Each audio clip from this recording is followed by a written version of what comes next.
Hello everyone, welcome in English Grammar Tuition. Today we are going to learn the most important and the most difficult cases of active voice and passive voice. आज हम इस video में the most important and the most difficult cases पढ़ेंगे और सीखेंगे कि उनको passive voice में किस तरह तब्दील किया जाता है। जैसा कि आपको पता है कि हमने प्रीवियस वीडियोस में अच्छी तरह से ये देखा था और अच्छी तरह से ये समझा था कि बेसिक एक्टिव वॉइस और पैसिव वॉइस किस तरह, basic sentences of active voice किस तरह पैसिव वॉइस में तब्दील होते हैं। और हमने ये भी समझा था कि जो टेंसेस होते हैं उनमें से कितने टेंसेस की पैसिव होती है और कितनों की नहीं होती, और पैसिव वॉइस में टेंसेस के कौन से हेल्पिंग वर्ब्स होते हैं। तो आज की इस वीडियो में हम थोड़े से एडवांस लेवल के एक्टिव वॉइस और पैसिव वॉइस के सेंटेंसेस डिस्कस करेंगे जो मोस्ट इम्पॉर्टेंट सेंटेंसेस होते हैं। ये वो सेंटेंसेस हैं जो हर स्टूडेंट्स को आने चाहिए और उनको पता होना चाहिए कि ये द मोस्ट टिपिकल केसेस हैं। तो वीडियो को स्टार्ट करते हैं, देखते हैं कि वो कौन कौन से सेंटेंसेस हैं। देखें, जो नंबर 1 जो द फर्स्ट सेंटेंस है हमारे पास वो है this bottle contains milk. This bottle contains milk. अब देखेंगे ये प्रेजेंट सिंपल टेंस का फिक्रा है। दिस बॉटल कंटेन्स मिल्क ये एक्टिव वॉइस में है। इसको पैसिव वॉइस किस तरह करेंगे, देखें, milk is contained in this bottle. अब देखेंगे इसमें एक चीज़ द मोस्ट इम्पॉर्टेंट है, वो ये है कि इसमें बाय द वर्ड बाय इस्तेमाल नहीं हुआ। द वर्ड बाय इस्तेमाल नहीं हुआ तो उस जगह पे हमने यहाँ पे इन इस्तेमाल किया है। अब आपको ये बात याद रखनी चाहिए कि कुछ वर्ड्स ऐसे होते हैं, वर्ब्स ऐसे होते हैं जो डायरेक्ट बाय इस्तेमाल अपने साथ नहीं उठाते, बल्कि कोई पर्टिकुलर प्रीपोजिशन अपने साथ उठाते हैं। जैसा कि ये जो वर्ड कंटेन है ये हमेशा पैसिव वॉइस में कंटेन इन उठाता है। तो ये आपको याद रखना है कि जहाँ पे भी आपको ये कंटेन नज़र आएगा तो आप वहाँ पे पैसिव वॉइस में उसको करेंगे तो वहाँ पे इन लगाएंगे। तो दिस बॉटल कंटेन्स मिल्क, इसका पैसिव वॉइस में किस तरह होगा, milk is contained in this bottle, इस तरह हो जाएगा पैसिव वॉइस में। सेकेंड सेंटेंस देखते हैं। सेकेंड सेंटेंस है हमारे पास all agreed what I proposed. ये देखें, all agreed what I proposed ये एक्टिव वॉइस है। इसको पैसिव वॉइस इस तरह करेंगे, what I proposed was agreed by all. ये देखें, ये थोड़ा सा टिपिकल और डिफिकल्ट सेंटेंस है। जैसे कि मैंने आपको वीडियो के शुरू होते हुए ही आपको बताया कि मैं इस वीडियो में द मोस्ट डिफिकल्ट केसेस थोड़े से उठाऊंगा और उनको डिस्कस करूंगा। तो ये जो सेंटेंस है all agreed what I proposed, passive voice में इस तरह होगा, what I proposed was agreed by all. Third sentence ये है आई नो यू, ये एक्टिव में है। इसको पैसिव में इस तरह करेंगे, you are known to me, you are known to me. अभी इसमें ये चीज़ हमेशा याद रखें कि नो जब भी आएगा उसके साथ हम हमेशा टू लगाएंगे पैसिव में। You are known to me, I know you, you are known to me. तो नो के साथ हमेशा ये याद रखें कि हम टू लगाते हैं पैसिव में। कुछ ऐसे वर्ब्स हैं जो पर्टिकुलर अपने साथ प्रीपोजिशन उठाते हैं। अगर वो आप पर्टिकुलरली वो वर्ब्स स्पेसिफिकली याद कर लेते हैं तो ये आपके लिए बहुत अच्छा हो जाएगा और आप अच्छी तरह से पैसिव वॉइस को समझ पाएंगे। चौथा नंबर सेंटेंस देखते हैं, your behaviour annoyed me. Your behaviour annoyed me ये एक्टिव वॉइस का फिक्रा है। इसको पैसिव वॉइस किस तरह करेंगे, I was annoyed at your behaviour. अब देखें कि अनॉय के साथ क्या हम कौन सा हमने प्रीपोजिशन उठाया है। अनॉय के साथ हम इस्तेमाल करते हैं जो प्रीपोजिशन है वो है एट। अब ये भी आपको याद करना है, क्लेम करना है अच्छी तरह से कि कौन सा प्रीपोजिशन अपने साथ इन उठाता है, कौन का प्रीपोजिशन अपने साथ एट उठाता है। तो ये थोड़ी सी आपको प्रैक्टिस करनी पड़ेगी, याद करना पड़ेगा। Your behaviour annoyed me, I was annoyed at your behaviour. Sentence number 5 देखते हैं, आई मैरिड नेहा।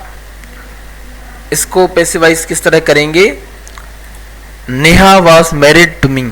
अब देखेंगे मैरिड जो वर्ड है ये वर्ब है जो इसके साथ हम हमेशा टू इस्तेमाल करते हैं पैसिव में। Neha was married to me, यहाँ पे बाय इस्तेमाल नहीं होगा। Neha was married to me. अब देखेंगे ये पर्टिकुलर कुछ ऐसे, जैसा कि मैं आपको बता रहा हूँ कि ये पर्टिकुलर कुछ ऐसे वर्ब्स हैं जो मुख्तलिफ प्रीपोजिशन उठाते हैं। मुख्तलिफ, जैसा कि कंटेन इन उठा रहा था, मुख्तलिफ ये मैरिड टू उठा अपने साथ उठा रहा है। तो इस तरह की आपको प्रीपोजिशंस ज़हन नशीन करने चाहिए ताकि आप गलतियां न कर सकें। और नंबर 6 देखें, हर performance impressed me. Her performance impressed me, I was impressed with her performance. अब देखेंगे इम्प्रेस्ड जो है ये वर्ब है, ये अपने साथ कौन सा प्रीपोजिशन उठा रहा है, ये विथ उठा रहा है। ये जो सारे सेंटेंस हैं अपने साथ कभी भी बाय नहीं उठाते, ये पर्टिकुलरली ये प्रीपोजिशंस उठाते हैं, पर्टिकुलर प्रीपोजिशन उठाते हैं। तो आप इनके साथ कभी भी बाय का इस्तेमाल न कीजिएगा। अगर आप इसके साथ इनके साथ बाय का इस्तेमाल करेंगे तो ये सेंटेंस गलत हो जाएगा। हर performance impressed me, I was impressed with her performance. तो इम्प्रेस अपने साथ कौन सा प्रीपोजिशन उठाता है, वो है विथ। नंबर 7 देखते हैं, this topic might interest students. Students might be interested in this topic. अब देखेंगे द वर्ड इंटरेस्ट, ये यहाँ पे मैंने लिखा है इंटरेस्ट। तो इंटरेस्ट अपने साथ जो प्रीपोजिशन उठाता है वो है इन। जिस तरह कंटेन इन उठा रहा था अपने साथ, वो कंटेन अपने साथ इन ले रहा था, तो इस तरह इंटरेस्ट भी अपने साथ इन उठाएगा। This topic might interest students, students might be interested in this topic. So आपको ये इंटरेस्ट के साथ कौन सा प्रीपोजिशन लगता है, इंटरेस्ट के साथ इन लगता है, ये आपको याद रखना है। 8वां सेंटेंस देखें, Honey tests sweet. Honey is sweet when tested, और इसको इस तरह भी कहते हैं कि when it is tested. Honey is sweet when it is tested, ये भी ठीक है। Honey is sweet when tested, ये भी ठीक है, दोनों ठीक हैं। ये थोड़ा सा डिफिकल्ट है, इस तरह के सेंटेंसेस इस तरह होते हैं। सेंटेंस नंबर 9 देखते हैं, योर वर्क प्लीज्ड अस। ये देखें कि your work pleased us, we were pleased with your work. अब देखेंगे ये प्लीज है, जो ये प्लीज, द वर्ब प्लीज अपने साथ विथ उठाता है। तो आपको ये याद रखना है कि प्लीज के साथ हम जब भी प्लीज वर्ड आएगा उसके साथ हम बाय का इस्तेमाल नहीं करेंगे, बल्कि उसकी जगह पे हम विथ का इस्तेमाल करेंगे। We were pleased with your work. अगर हम यहाँ पे बाय इस्तेमाल कर देते हैं तो ये इसमें टेक्निकली ग्रामेटिकल मिस्टेक हो जाएगी, ये जुमला गलत हो जाएगा टेक्निकली, ठीक है ना। सेंटेंस नंबर 10वां देखते हैं, sentence number 10th, this news alarmed us. ये देखेंगे दिस न्यूज अलार्म्ड अस, इसको पैसिव में हम किस तरह करेंगे, we were alarmed at this news. अब देखेंगे यहाँ पे देखें अलार्म के साथ क्या कौन सा वर्ड कौन सा प्रीपोजिशन इस्तेमाल होता है, अलार्म के साथ हम एट इस्तेमाल करते हैं। तो आपको अच्छी तरह से याद रखना चाहिए कि अलार्म के साथ कौन सा प्रीपोजिशन हम इस्तेमाल करते हैं, वो इस्तेमाल करते हैं हम एट। अब देखेंगे इस वीडियो में पर्टिकुलरली वो वर्ब्स हैं जिसके साथ प्रीपोजिशन इस्तेमाल होते हैं। तो ये तो कुछ सेंटेंस थे, अब आपको मैं कुछ वो वर्ब्स बता रहा हूँ जो अपने साथ पर्टिकुलरली प्रीपोजिशन उठाते हैं। तो थोड़ा सा मैं आपको समझाता हूँ और आपको बताता हूँ अच्छी तरह से कि आप उन प्रीपोजिशन को अच्छी तरह से क्लेम और अच्छी तरह से याद भी कर सकते हैं। देखिए वो कौन कौन से हैं, अब मैंने यहाँ पे नोट लगाए हैं। नोट नंबर 1, ये देखें कि नोट नंबर 1 में कौन से वर्ड्स हैं। नोट नंबर 1 में ओब्लाइट, मैरिड, नोन। अब ये 3 वो वर्ड्स हैं जो हमेशा अपने साथ वॉइस में टू उठाते हैं। ओब्लाइड, मैरिड और नोन, ये हमेशा अपने साथ पैसिव जब इसकी होगी तो ये हमेशा अपने साथ कौन सा प्रीपोजिशन उठाएंगे, वो है टू। तो आप ये याद रख लें, ओब्लाइड, मैरिड और नोन अपने साथ कौन सा प्रीपोजिशन उठाते हैं, वो है टू, ठीक है। नोट नंबर 2 पे आते हैं।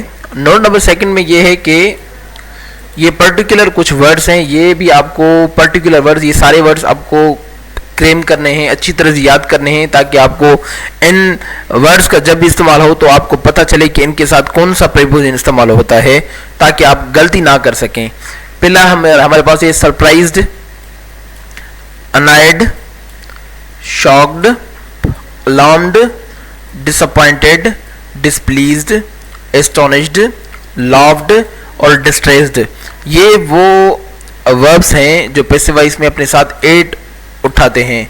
कभी कभार इनमें कुछ वो भी प्रीपोजिशन है जिसमें विथ लगता है, मगर पर्टिकुलरली जनरली इनके साथ हम एट इस्तेमाल करते हैं। तो ये अभी आपको नोट नंबर 2 में याद रखना चाहिए कि surprised, annoyed, shocked, alarmed, disappointed, displeased, astonished, loved, distressed अपने साथ कौन सा प्रीपोजिशन उठाते हैं, वो है एट। ठीक है, ये नोट नंबर 2 है। नोट नंबर 3 में देखते हैं। नोट नंबर 3 में ये है कि प्लीज्ड, डिस्गस्टेड, इम्प्रेस्ड, चार्म्ड, ये वो वर्ब्स हैं जो अपने साथ कौन सा प्रीपोजिशन अपने साथ उठाते हैं, वो है विथ। तो आप पर्टिकुलरली इनको, इन सारे वर्ड्स को अच्छी तरह से अपनी लिस्ट बनाएं, लिखें इनको, पर्टिकुलरली इनको इनके जो हैं उनको अच्छी तरह से याद करें और इनको क्लेम करें, फिर इनका यूजेज करें ताकि आपको इनमें, ताकि आप से कोई भी मिस्टेक इनकी ना हो सके। तो मिस्टेक से बचने के लिए आपको ये अच्छी तरह से याद करने पड़ेंगे। तो इस वीडियो में था इतना, आगे नेक्स्ट वीडियो में मिलेंगे। तो अगर आपको कोई भी क्वेश्चन है तो आप कमेंट सेक्शन में कोई भी क्वेश्चन पूछ सकते हैं। थैंक्स।